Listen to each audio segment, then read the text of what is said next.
We've all heard the revelations lately about hacking and spying and all of the ways our privacy is being compromised, but this is about life and death. We're learning that cyber attackers have the ability to disable certain medical devices that help keep millions of people alive. The FDA is worried enough that it's taking action. CNN's Brian Todd is digging into this story. He joins us now live on this very important story. Brian. Jim, we have spoken to the cybersecurity experts who alerted the FDA to this problem. They told us that it was so easy for them to hack into the passwords of devices like pacemakers and defibrillators that they had to tell the government immediately. A cybersecurity firm has found major vulnerabilities that would allow hackers access to pacemakers, anesthesia devices, monitoring stations, and other life-sustaining medical equipment. A threat so real, the FDA is taking action. It's the storyline in a harrowing scene in the Showtime series Homeland.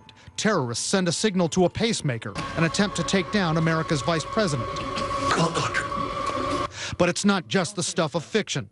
Stuart McClure of the firm Cylance shows another device, an insulin pump that could easily be compromised. All you need is a simple little antenna, something like a 900 megahertz antenna that you plug into your laptop, and you develop a little program to connect to this wirelessly over radio, and then you can take over the actual system itself, increase the maximum bolus, which is the maximum amount of insulin that can be dispensed, and then dispense that particular insulin to the patient. And that's how dangerous this stuff can be and how very, very real world it is. McClure once demonstrated the technique on an industrial pump, overpressurizing it remotely. Unit, okay, adult pad. This is a wireless defibrillator, and McClure says wireless devices can also be hacked. McClure and his team have just told the FDA what they had done, and the FDA has just put out the word to manufacturers. Tighten the safety standards of all of these gadgets, from fetal monitors to defibrillators like this one. Make sure that your antivirus software and firewalls are up to date. Use biometrics and sophisticated smart cards. Make those passwords tougher to figure out. The FDA says so far it's not aware of any patient injuries or deaths from the hacking of medical equipment. But McClure says almost everything's wide open. Pacemakers and other cardiac equipment can be slowed or disabled. Monitors could shut off. At Beth Israel Deaconess Medical Center in Boston a few years ago, a glitch, not a hack, slowed down fetal monitors for women with high-risk pregnancies. The computer systems for these devices are interconnected, wide open, and widespread.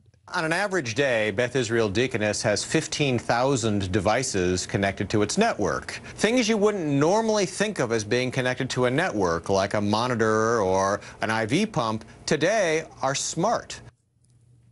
Dr. John Halamka says his hospital does firewall off its system to prevent hacking. But even with the FDA tightening up on manufacturers, experts say it's going to be a long time before those manufacturers really get safer devices in place. The manufacturers may fight it because of the expense of that, and it may require recalls, Jim, so it may be a long way away from really safeguarding these devices. And we want to underline, because a lot of our viewers might have missed it, and you did mention it in the story, that we're only talking about the potential for danger here. But some of the experts that you've been talking to said that perhaps devices that are implanted on the brain could be hacked into. That's right, and they've done it in labs. Stuart McClure of Cylance says there's something called a neurobrain stimulator. It's embedded into the brains of Parkinson's patients and others. These are stimulators that control the part of the brain that control tremors and shaking. He says that they have the same, what he calls, attack vectors as these other pacemakers and things like that. They can be hacked into. They've done it in laboratories. Yeah. It's scary stuff. This whole discussion of cybersecurity and hacking, it really has opened up a whole new world in terms of what the potentials are out there for trouble. Absolutely. Not just for our national security secrets, but perhaps for people's medical safety as well. Wide open. Brian Todd, thank you.